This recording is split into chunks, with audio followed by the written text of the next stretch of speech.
Last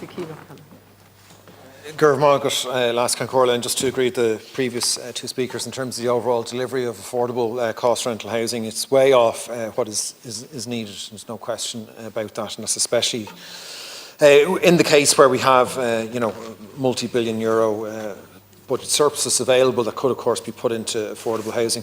Look, just on this, on the bill, look, this is no way to do legislation, except that there's parts of the bill are urgent around the AHB registration. I've no issue with that, but the other parts of the bill aren't urgent and should have been done the proper way with pre-legislative scrutiny, and indeed, having the deadline for amendments 11 o'clock last week when the second stage of the bill is happening today is not the way to do legislation. The whole idea of having the deadline for amendments after second stage is so you can hear the contributions from the Minister, from the other members, and that can be part of helping people formulate amendments. So rushing things through like this is not the way to go, and it's been a particular hallmark of this Minister, in fact, to do that. There doesn't seem to be any regard for the legislative process and getting input from the Dáil. So just firstly want to put that on record. Just in relation to approved housing bodies and cost rental, there is one particular, there's a particular issue with this which I want to hear from the Minister as to what the long-term thinking here is, because clearly there's already some evidence of approved housing bodies shifting social housing stock into cost rental when their financing arrangements are up. So this, of course, could lead, in the long term to a continuous reduction in our levels of social housing and our number of social housing stock, which has been part of our current problem. Not that we haven't historically built enough social homes, but we haven't held on to enough social homes. So I do want to hear from the Minister what the long-term thinking here is in terms of safeguarding, what safeguards are going to be put in place to protect our social housing stock.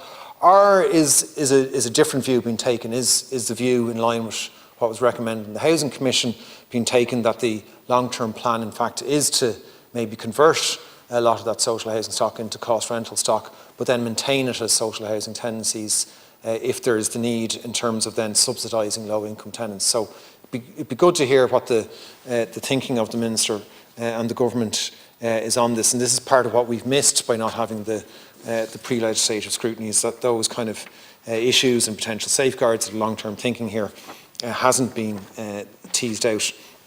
I do want to reference the very comprehensive research on cost rental carried out recently by Dr. Mick Byrne, Dr. Sarah Sheridan, Dr. Robert Sweeney and Dr. Cian O'Callaghan. Not a bad name, but it's not myself. Their research is very, very good on the sector. It shows how it's very successful tenure. It shows generally that tenants are very happy, that it's a much better place to be than the private rent sector in terms of security, in terms of standards, in terms of how it's managed. It does highlight that affordability is an issue, and it specifically shows that affordability is an issue for between a third and a quarter of households in cost rental. It also shows that there are many households paying more in rent. There's as many households actually paying more in rent now in the cost rental sector than they were in the private rental sector, than there are as many as households that are paying less than the private rent sector. Now, it does point out that by and large those households are reasonably happy with the situation that they're in. New accommodation, better managed, often larger than in the private rent sector, but still that affordability is an issue. And of course this research, they point out as well, doesn't capture those who are deemed ineligible for cost rental on affordability grounds and can't actually get into the sector. So people who don't qualify for social housing would love to be able to be eligible for cost rental but don't actually qualify for it. So we do need to hear in terms of cost rental what's been done to address this by the Minister and the Government. I do want to raise in relation to this bill an aspect of it in relation to affordable housing in Gaeltacht areas, and the Minister did launched a new cost rental scheme in Barna recently to much fanfare. However, it was pointed out that there are no language conditions to this scheme, so will not assist the language in the Gaeltacht area and the protection of the language in the Gaeltacht area. And the Minister said that there cannot be any language conditions under existing legislation. Now, when asked about this in an article in Tuirsk from 2 weeks ago about the cost rental scheme in Bjarne, a spokesperson for the Department of Housing said the Department was examining how housing is distributed under the Affordable Housing Act and how that process could be improved, including any amendments to legislation that would be necessary. And that was in direct response to queries about the lack of language conditions on the scheme in the Gaeltacht. But this miscellaneous provisions bill doesn't have anything that addresses the language and the Gaeltacht, and there's nothing in the bill to address this. So why not when there's other measures brought in? As we know, the language is under threat in Gaeltacht areas due to planning failures, so this does need to be addressed. And we've had commitments from the government for almost 3 years now that the planning guidelines to Gaeltacht planning authorities with regard to their statutory obligations to protect the language, the Irish language in Gaeltacht, would be issued. That commitment is there now almost 3 years, but those guidelines still have not been issued. So I hope the Minister in his concluding remarks will tell us when they will be issued. Will they be issued under the lifetime of this government?